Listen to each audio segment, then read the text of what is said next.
This is an absolute powerhouse. A powerhouse may be, but does that in and of itself make it a good deck box? Or is it the build quality of the deck box, or how much it can hold, or how secure it is, or the visual appeal? Now, I've reviewed my fair share of 3D printed deck boxes, and deck boxes from smaller companies. So in this video, I will let you know if this 3D printed deck box is the right deck box for you.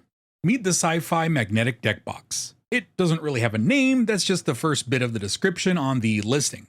Designers, please, if you make a product, name the product. I know keyword jumble is good for SEO, but somewhere just give it a name so people can refer to it. Anyways, this is a 3D printed deck box with a few unique features.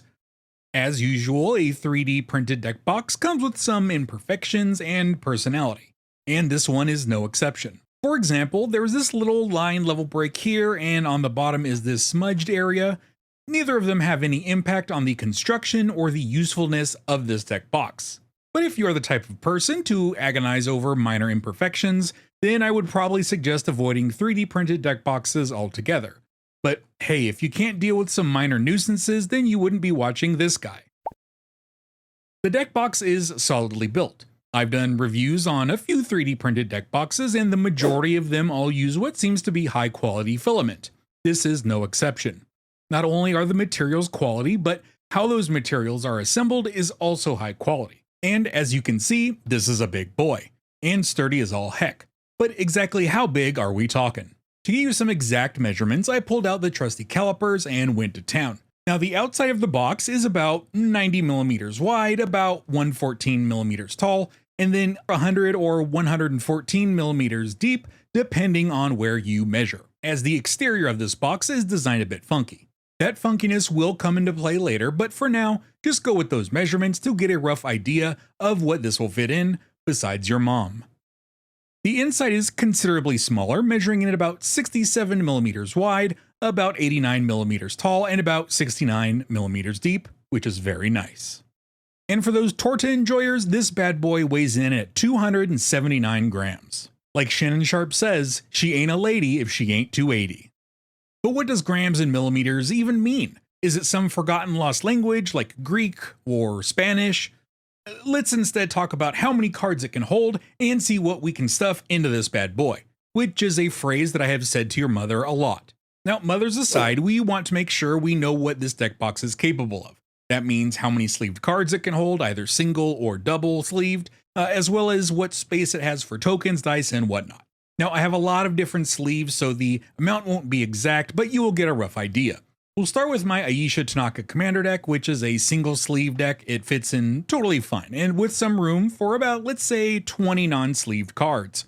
Either dry erase cards like these, or unsleeved tokens. For the double sleeve test, I'm going with my Ob Nixilis deck, which is Dragon Shields, and I believe Dragon Shield enters, and right away I can tell this will not fit into this particular deck box. Until you take out this little insert. Once that's out, this baby will hold a full 100 double sleeved cards and about 10 unsleeved cards. If you want to get really spacious, it will hold the full 100 single sleeve card deck and a whopping 50 unsleeved cards. That is with the insert taken out. And you could mix like 10 unsleeved cards with some dice, but about 50 cards is the extra space you can comfortably get. Now let's talk about the security and protection in this deck box. Now, the main feature of this deck box, in my opinion, is this.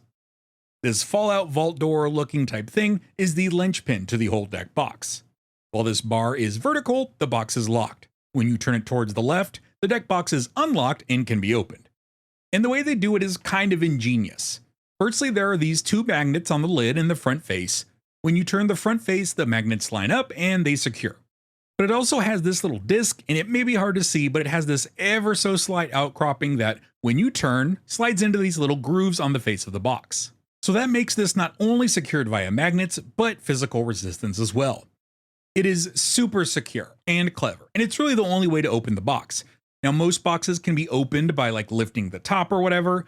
However, this has one hinge, and for the life of me, I have no idea how it's assembled. But what I can say is that there is no easy way to get this thing unhinged, meaning the only way to get into the deck box is that front twist latch, which is secured by physical resistance and magnets. Just well done, kudos on the design. This deck box is aptly described as sci-fi, and I can totally see it fitting in on like the set of Aliens or Battlestar Galactica.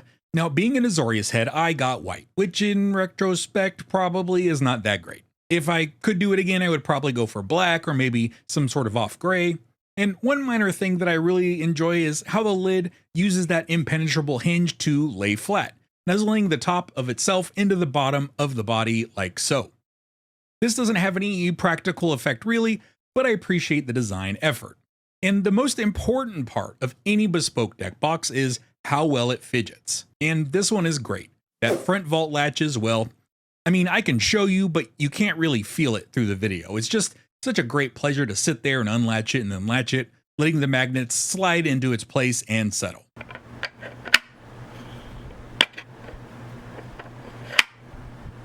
So should you get this deck box? Well, first and foremost, it's $35, which is a lot for a singular deck box. That outright might disqualify it for you, and I don't blame you. However, this does have a very unique look and feel to it, so if you're looking for something special like a showcase piece, this is not a bad way to go.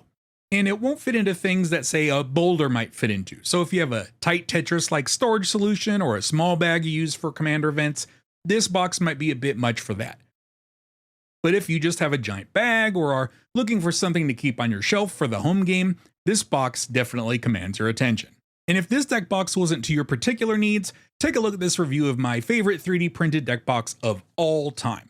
If you enjoyed this video, consider liking the video and subscribing to the channel. Thank you for watching, and I'll see you around.